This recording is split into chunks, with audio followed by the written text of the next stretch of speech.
currently at Paris Charles de Gaulle Airport. And after last time saying that I'm not going back to Seoul for a while, 6 months later, I'm going back to Seoul. 파리에서 활동 중인 프랑스 여성 여행 유튜버가 이 한마디를 남기고 결국 다시 비행기 표를 끊었습니다. 스스로도 웃기다는 듯 쑥스러운 표정을 짓고 있지만 그 눈빛에는 숨길 수 없는 설렘이 가득했는데요. 그렇게 파리샤를 드 골 공항을 출발한 그녀는 14시간이 넘는 티웨이 항공 비행 끝에 마침내 다시 서울 땅을 밟게 됩니다. 사실 그녀가 6개월 만에 다시 서울행을 선택한 데는 이유가 있었습니다. 처음 서울을 경험한 뒤 프랑스로 돌아간 그녀에게 한국에서의 기억이 좀처럼 지워지지 않았던 것이죠. 스킨케어 제품 하나 살 때마다, 편의점에 들어갈 때마다, 밥 한 끼 먹을 때마다 머릿속에 자꾸만 서울이 떠올랐다고 합니다. 그래서 이번 여행은 시작부터 달랐습니다. 짐을 꾸리면서부터 아예 스킨케어도 샴푸도 생활용품도 하나도 챙기지 않기로 결심한 것인데요. I haven't brought anything, like no skincare, no shampoo, nothing. Like I literally have nothing in my suitcase. It's so light, my suitcase, because I'm gonna buy everything here. 어차피 한국에서 전부 사는 게 훨씬 낫다는 걸 몸으로 이미 알고 있었던 겁니다. 드디어 인천공항에 도착한 그녀는 에어비앤비까지 이동하는데 1시간 반 가까이 걸렸다고 합니다. 꽤 오래 걸렸지만 그마저도 설레는 마음 때문에 그리 길게 느껴지지 않았다고 하는데요. 짐을 풀자마자 카메라를 꺼내 숙소 구석구석을 보여주는 그녀. 작지만 깔끔한 주방, 침대 셋이 놓인 넓은 공간, 그리고 한국식 화장실까지 소개합니다. 화장실은 샤워할 때마다 물이 사방으로 튀는 구조가 아직 적응이 잘 안 된다며 웃음을 터뜨렸는데요. 그러면서도 괜찮아요, 귀엽고 만족해요 라는 말을 덧붙이는 장면이 인상적이었습니다. 숙소를 정리한 그녀가 처음으로 향한 곳은 명동의 미미라인이라는 뷰티숍. 올리브영과 다이소는 이미 알고 있었지만 미미라인은 이번에 처음 들른 곳이었는데요. 들어서자마자 다양한 스킨케어, 헬스케어, 메이크업 제품들이 잘 정돈된 매장 안을 둘러보며 감탄을 멈추지 못합니다. 올리브영보다 훨씬 덜 붐비고 가격은 오히려 더 합리적이라며 연신 추천하는 그녀였는데요. 그 중에서도 그녀가 가장 놀란 건 히알루론산 마스크팩의 가격이었습니다. I've heard that these are actually really good. Like here, you have a pack of 10, I think? A pack of 10 for 10,000 won instead of 20, right? So it's really good deal. Honestly, I'm very surprised by the prices here. 프랑스에서는 이 정도 품질의 마스크팩 하나에 2만 원을 훌쩍 넘기는 것은 물론 품질도 비교가 안 된다며 박스를 들고 한참을 바라보는데요. 실제로 프랑스를 포함한 유럽에서는 스킨케어 제품 하나를 구입하려면 한국보다 2배에서 3배가량 더 지출해야 하는 경우가 대부분입니다. 그것도 비슷한 성분과 품질을 찾기 어렵죠. 한국인들에게는 너무나 당연하게 쓰는 마스크팩 하나가 유럽인들 눈에는 도저히 이해할 수 없는 가성비의 극치로 보이는 것이 현실인데요. 한류가 단지 드라마나 음악에 그치지 않고 이런 일상 뷰티 제품으로까지 세계인의 눈을 사로잡고 있는 이유가 여기 있는 것 같습니다. 그렇게 쇼핑을 마친 그녀는 명동 거리를 걷기 시작합니다. 일본의 시부야와 비슷한 느낌이지만 더 다이나믹하고 에너지가 넘친다며 주변을 두리번거리는데요. 그때 문득 배가 너무 고파진 그녀는 길거리 음식 가판대 앞에 멈춰 서고 맙니다. 두 눈이 순식간에 빛나기 시작했는데 그 앞에 놓인 건 따뜻하게 갓 쪄낸 군만두였습니다. 한국 길거리 음식의 매력 중 하나는 바로 이 즉석에서 만들어주는 손만두인데요. 유럽 어느 관광 명소에 가더라도 이런 식으로 갓 쪄낸 따뜻한 만두를 1,000원짜리 동전 몇 개로 맛볼 수 있는 나라는 없다고 해도 과언이 아닙니다. 그녀 역시 한 입 베어 무는 순간 눈이 동그래지는 표정을 지우지 못했는데요.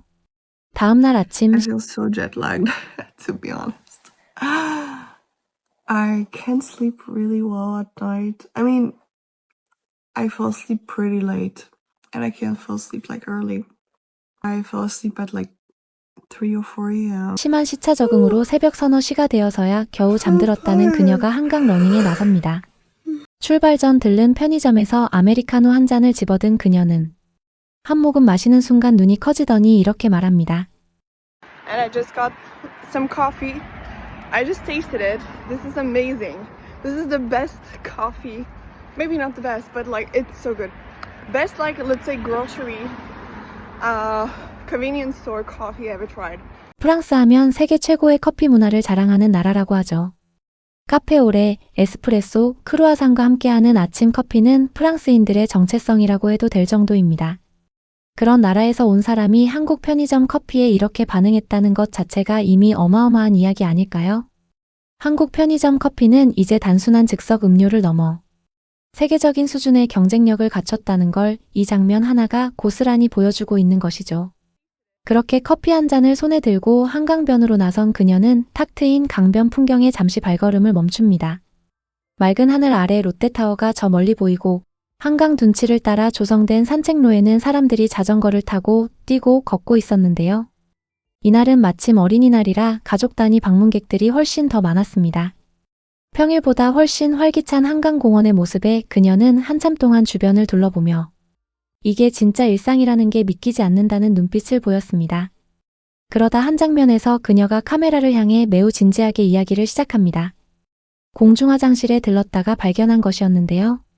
바로 비상벨이었습니다.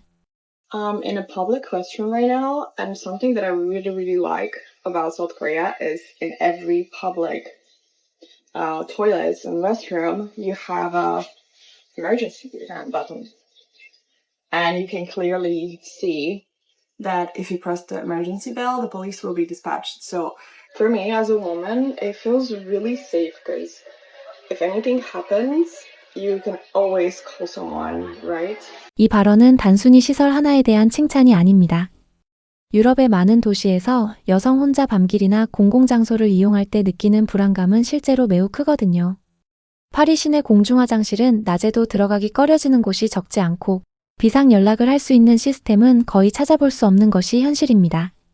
그런 환경에서 생활해온 그녀에게 한국의 공중화장실 비상벨은 단순한 설비 하나가 아니라 사회 전체가 시민의 안전을 얼마나 진지하게 생각하는지를 보여주는 상징처럼 느껴졌을 겁니다. 우리한테는 너무 당연해서 눈에 들어오지도 않는 그 작은 버튼 하나가 외국인 눈에는 한국이 진짜 선진국이라는 증거로 보이는 것이죠. 성수동에 도착한 그녀는 거대한 조형물이 가득한 갤러리를 우연히 발견하고 발걸음을 멈춥니다. 5m가 넘는 실물 크기 인체 조형물들이 실내 곳곳에 배치된 이 공간에서 그녀는 한참 동안 눈을 떼지 못하는데요. 성수동이라는 동네 자체가 이미 이런 예술과 상업이 뒤섞인 독특한 공간이기도 하거니와 거리 곳곳에 팝업 스토어와 대형 광고판, 한국 감성이 가득한 카페들이 즐비한 풍경이 그녀를 완전히 사로잡아 버렸습니다. 서울은 단지 하나의 도시가 아니라 골목 하나마다 전혀 다른 세계가 펼쳐지는 도시라는 걸 성수동이 다시 한번 증명해주는 순간이었습니다. 그리고 마지막 날 새벽까지 소주를 마시며 서울의 밤거리를 즐겼다는 그녀는 눈도 제대로 못 뜬 채 공항으로 향합니다. 전날 밤 새벽 5시까지 길거리에서 사람들과 어울렸고 겨우 4시간 자고 일어났다는데요. 피곤하다면서도 그 표정 어딘가에 아쉬움이 역력했습니다. 절대 술 안 마시고 일찍 자겠다고 했는데 결국 소주 마시고 새벽 5시까지 길에서 놀았어요 라며 웃는 그녀. 그 어떤 나라에서도 새벽 거리에 낯선 사람과 나란히 앉아 소주 한 잔을 마시며 그 자리를 즐길 수 있는 곳은 흔치 않습니다. 안전하니까 할 수 있는 일이고 한국인 특유의 정이 그걸 가능하게 만드는 것이기도 하죠. 여성 혼자 새벽 거리를 걷는 것이 불안한 도시는 이 세상에 너무나 많습니다. 그런데 서울은 달랐습니다.